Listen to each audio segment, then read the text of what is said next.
আসসালামু আলাইকুম। আরেকটি ভিডিও নিয়ে চলে আসলাম ধ্বনি ও বর্ণ এই বিষয়টা নিয়েই। আচ্ছা, শুরু করা যাক। ধ্বনি হচ্ছে ভাষার মূল একক, অক্ষর হচ্ছে শব্দের একক। ধ্বনিতে একটি মাত্র প্রতীক বা বর্ণ ব্যবহৃত হয়। অক্ষরের লিখিত রূপে এক বা একের অধিক বর্ণ ব্যবহৃত হয়। মানুষ তার মনের ভাব অন্যের কাছে প্রকাশ করতে গেলে বাকযন্ত্রের সাহায্যে যে অর্থবোধক শব্দ সৃষ্টি করে, সেই সার্থক শব্দই হলো ধ্বনি।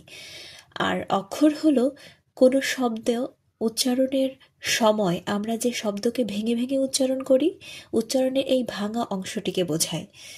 ধ্বনির উদাহরণ হচ্ছে স্বরে অ, ক। অক্ষরের উচ্চারণ হচ্ছে, যেমন আকাশ শব্দে দুইটি অক্ষর রয়েছে, আ আর হচ্ছে কাশ। তাহলে একটা হচ্ছে আ আর একটা হচ্ছে কাশ। আচ্ছা, বর্ণমালার পরিচয়।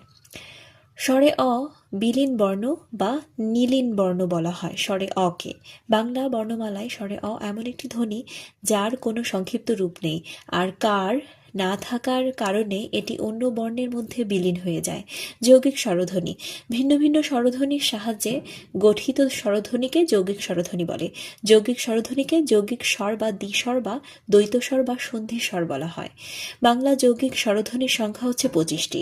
বাংলা বর্ণমালায় যৌগিক যে স্বরজ্ঞাপক দুটি বর্ণ রয়েছে সেটা হচ্ছে ওই ও। যে দুটি স্বরের মিলিত ধ্বনিতে ও ধ্বনি হয় তা হচ্ছে স্বরে অ এবং হ্রস্ব উ। যে দুটি স্বরের মিলিত ধ্বনিতে ওই ধ্বনি সৃষ্টি হয় সেটা হচ্ছে স্বরে অ এবং হ্রস্ব ই। উচ্চারণের ভিত্তিতে স্বরবর্ণ। উচ্চারণ কাল বা সময় অনুসারে স্বরবর্ণগুলোকে দুই ভাগে ভাগ করা হয়েছে, যেমন হ্রস্বস্বর ও দীর্ঘস্বর। হ্রস্বস্বর 4টি বর্ণ, যেমন হ্রস্বস্বরগুলো হলো স্বরে অ, হ্রস্ব ই, হ্রস্ব উ, রি।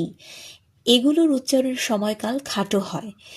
আর দীর্ঘস্বর হচ্ছে উচ্চারণের সময়কাল হচ্ছে দীর্ঘ হয়, আর এটি হচ্ছে 7টি বর্ণ, স্বরে আ, দীর্ঘ ই, দীর্ঘ উ, এ, ওই, ও, ঔ। তাহলে স্বরে আ, দীর্ঘ ই, দীর্ঘ উ, এ, ওই, ও, ও, এগুলো হলো দীর্ঘস্বর।